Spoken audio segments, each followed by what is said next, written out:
saya Rahmania Ramadhani Zikrullah dari Prodi Pendidikan IPS, Fakultas Ilmu Tarbiyah dan Keguruan Universitas Islam Negeri Maulana Malik Ibrahim Malang.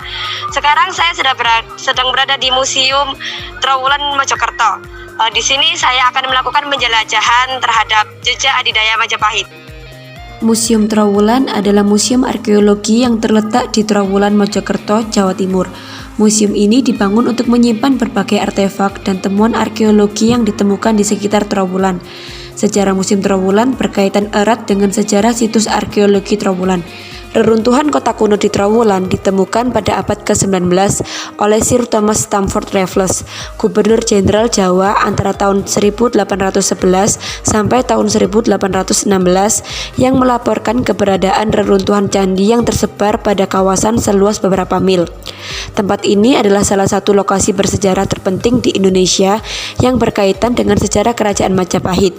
Museum ini didirikan oleh Henry Maclean Pond, seorang arsitek Belanda sekaligus seorang arkeolog, serta peran Bupati Mojokerto Kanjeng Adipati Aryo Kromojoyo Adinegoro.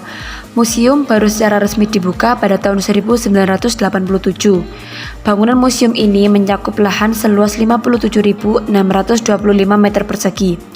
Bangunan ini menampung koleksi Museum Trowulan lama serta berbagai arca batu yang sebelumnya disimpan di Museum Mojokerto.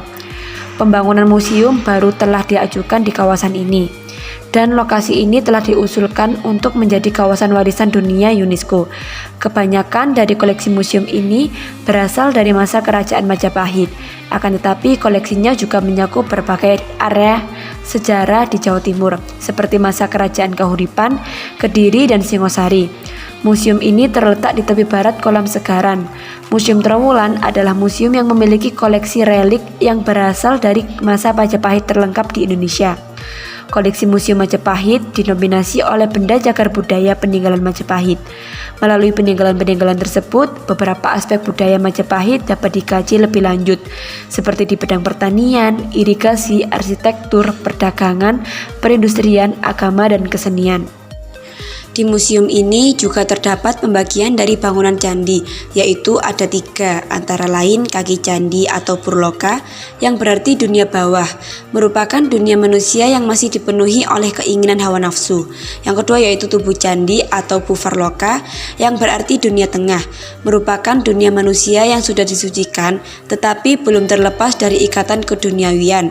Dan yang ketiga adalah atap candi atau svarloka, yang berarti dunia atas, merupakan dunia para dewa dan jiwa manusia yang sudah terlepas dari ikatan keduniawian.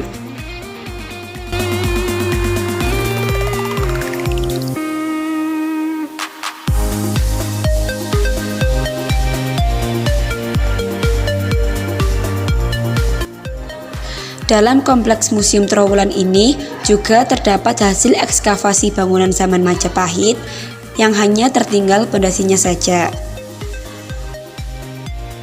Ada pula Sumpah Amukti-Palapa yang merupakan suatu pernyataan sumpah yang dikemukakan oleh Gajah Mada pada upacara pengangkatannya menjadi Pati Amangkubumi Majapahit. Nah teman-teman, ini merupakan kolam segaran yang menjadi salah satu bukti kejayaan Kerajaan Majapahit pada zamannya. Kolam segaran ini ditemukan pada tahun 1926 dalam keadaan teruruk tanah. Kemudian pada tahun 1974 dimulai pelaksanaan pemugaran yang lebih terencana dan menyeluruh. Fungsi kolam segaran belum diketahui secara pasti, tetapi menurut masyarakat di sekitarnya, kolam tersebut digunakan keluarga Kerajaan Majapahit untuk berekreasi dan menjamu tamu dari luar negeri. Ini merupakan Candi Bajang Ratu yang diperkirakan berdiri antara abad ke-13 dan ke-14. Diperkirakan bahwa Candi Bajang Ratu ini didirikan untuk menghormati Jayanegara. Mengingat bentuknya yang merupakan gapura paduraksa atau gapura beratap dengan tangga naik dan turun, Bajang Ratu diduga merupakan salah satu pintu gerbang Keraton Majapahit.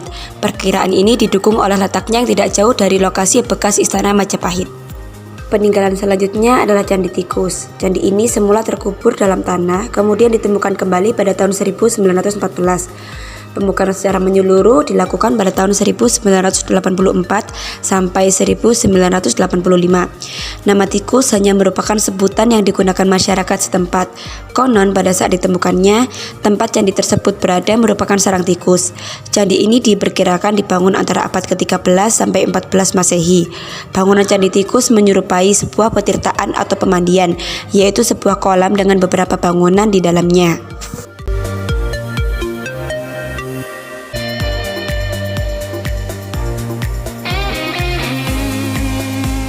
Selanjutnya adalah Candi Brahu.